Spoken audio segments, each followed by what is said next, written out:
Olá pessoal, sejam bem-vindos ao canal Levante Direito a Sério. Meu nome é Luiz Henrique de Oliveira e, como prometido, darei início à playlist Grandes Julgamentos da História. Para iniciar com o pé direito, falarei agora sobre o caso Dock Street. Dock Street foi um julgamento raiz, com muito bate-boca entre a acusação e a defesa. Exijo respeito! Eu também exijo, doutor! A justiça pública exige respeito! Eu também, doutor! E pronto, tá acabado! Eu exijo! Com a palavra defesa. Com jurados fumando cigarro em plena sessão de audiência. Expulso e não culpados! Que se levará à cadeia um homem... Muita qualidade técnica, tanto por parte da acusação quanto por parte da defesa.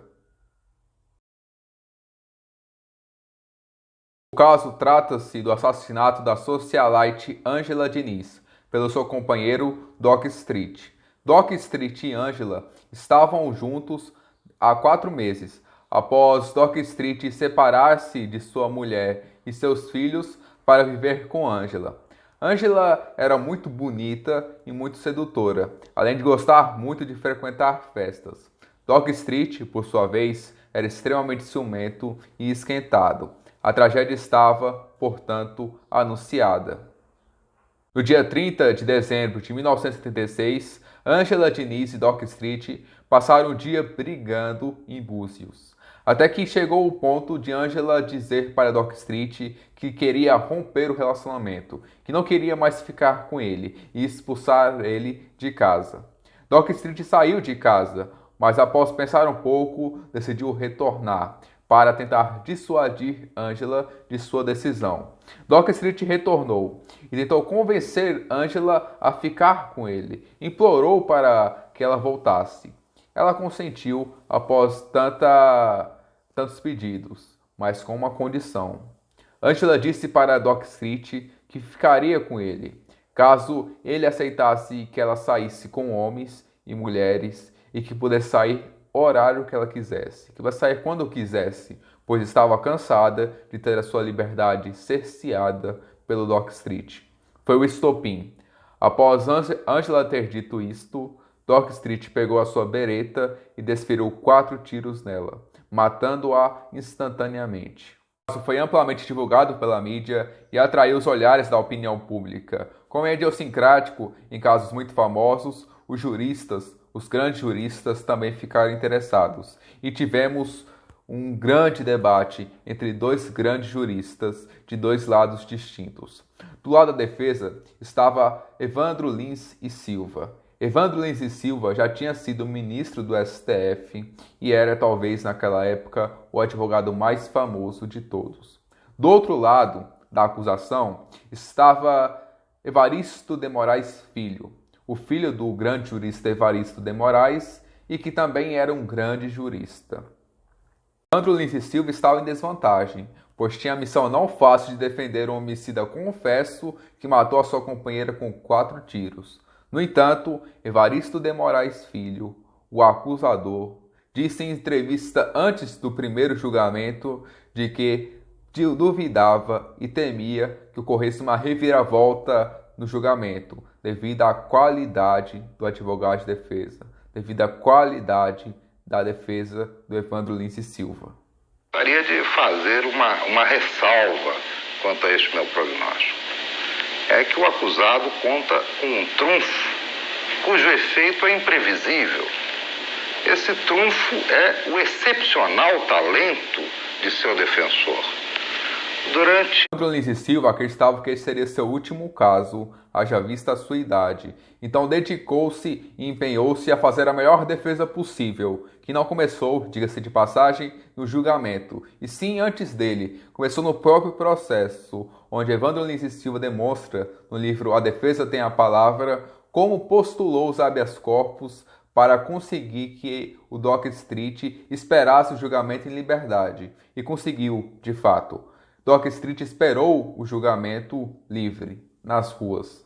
Também no A Defesa Tem a Palavra, Evandro Lins e Silva diz que, no tribunal do júri, julga-se muito mais o homem do que o crime. O tribunal do júri faz um julgamento de consciência. Sabendo disto, Evandro Lins e Silva traçou a seguinte estratégia. elogiar Dock Street, apontando as suas qualidades, demonizar Ângela Diniz, colocando-a como a culpada do crime e desvirtuar as atenções do crime para os personagens. Ele começou então a apontar as qualidades do Dock Street, a apontar as suas virtudes, a dizer que, caso ele fosse preso, faria falta para os seus filhos, faria falta para a sua família. Apontou, inclusive, que o Dock Street não possuía antecedentes criminais. Parece uma estratégia boba, mas não o é. Apontando que Dock Street não possuía antecedentes criminais, Evandro Lins e Silva coloca o Dock Street na categoria genérica de criminosos ocasionais, do Ênico Ferri. São criminosos que praticaram crimes ocasionalmente. Tiveram a infortúnia de praticar crimes, mas que não são criminosos reiterados, não são criminosos vinculados a organizações criminosas, não são criminosos frequentes. Eles não levam a criminalidade como uma forma de vida. Em contrapartida, Evandro Lins e Silva começou a demonizar Ângela Diniz, colocando-a como uma mulher depravada, como uma mulher promíscua, apontando, inclusive, o seu envolvimento com o histórico policial, pois uma vez ela foi acusada de sequestrar seus próprios filhos, que estavam e que eram da guarda do seu ex-marido, e outra vez ela foi encontrada com grande quantidade de maconha. Evandro conseguiu, então, desviar completamente o foco do crime e o colocar nos personagens, ao ponto de ser até cômico em um certo trecho do julgamento, em que o Evaristo de Moraes Filho e o Evandro Lins e Silva começam a discutir freneticamente se quem sustentava a casa era o Dock Street ou era a Ângela Diniz. Começaram a discutir quem é que pagava mais as contas, para você perceber como parou de ser um julgamento que analisava o que ocorreu de fato em relação ao crime e começou a analisar a vida dos personagens. Transformou-se em uma novela. Era só dela, portanto ele deu o dinheiro a ela. 60 mil. Ele deu o dinheiro a ela. É querer negar o sol, é querer negar a inteligência, é acusar a qualquer... Posso conseguir, então, abalar a credibilidade da Ângela Diniz perante os jurados que eram de uma cidade pequena, e Evandro Lins e Silva pensou, naquela época, que por ser de uma cidade pequena, talvez eles fossem mais conservadores ainda. Ele usou isso também como uma estratégia defensiva. Após abalar a credibilidade, ele sugeriu a sua tese defensiva: legítima defesa da honra com excesso culposo. O que é, então, a legítima defesa da honra? Evandro Lins e Silva nos conta que isto é uma estratégia defensiva usada por advogados após a revogação do Código de 1890. Evandro Lins e Silva nos conta que na década de 30 era socialmente aceito o homicídio passional, o homicídio cometido para lavar a honra. Ele nos conta também que naquela mesma década, o exímio promotor público Roberto Lira encabeçou uma campanha pela punição dos homicidas passionais, porém não logrou grandes êxitos, pois além de ser socialmente aceito essa prática, ela também tinha respaldo no código anterior. Isto porque ele contemplava um excludente de ilicitude que era sobre as perturbações, tanto do sentido e da inteligência. E os advogados eles conseguiam colocar o homicida passional, este homicida que age pelo coração e não pela mente, dentro desse excludente de culpabilidade. Então conseguia, em muitos casos, livrar o réu de quaisquer condenações. Com o Código de 1940, que, diga-se de passagem, é o atual Código Penal brasileiro, este instituto, este excludente de culpabilidade foi retirado, dando entrada para um novo instituto, o Instituto do Homicídio Privilegiado, que alguns advogados podem tentar colocar o homicida passional dentro dele e diminuir a pena. Preste atenção, diminuir a pena. É possível, através do homicídio passional, diminuir a pena, atenuar a pena, mas não é possível absolver, não é possível isentar o réu de quaisquer penas, o que acabou gerando um pouco de nervosismo nos advogados. Eles queriam mais, os advogados queriam ir além. Então inventaram a tal da legítima defesa da honra, com excesso culposo, pois o excesso culposo é previsto dentro do próprio Instituto da Legítima Defesa.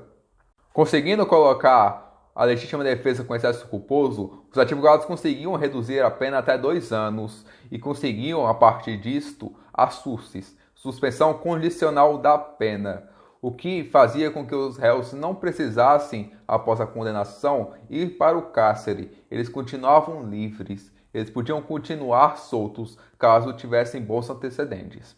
Evandro Lins e Silva, então, preferiu e tentou usar essa tese, logrando, inclusive, êxito. Dock Street foi condenado a 2 anos de prisão.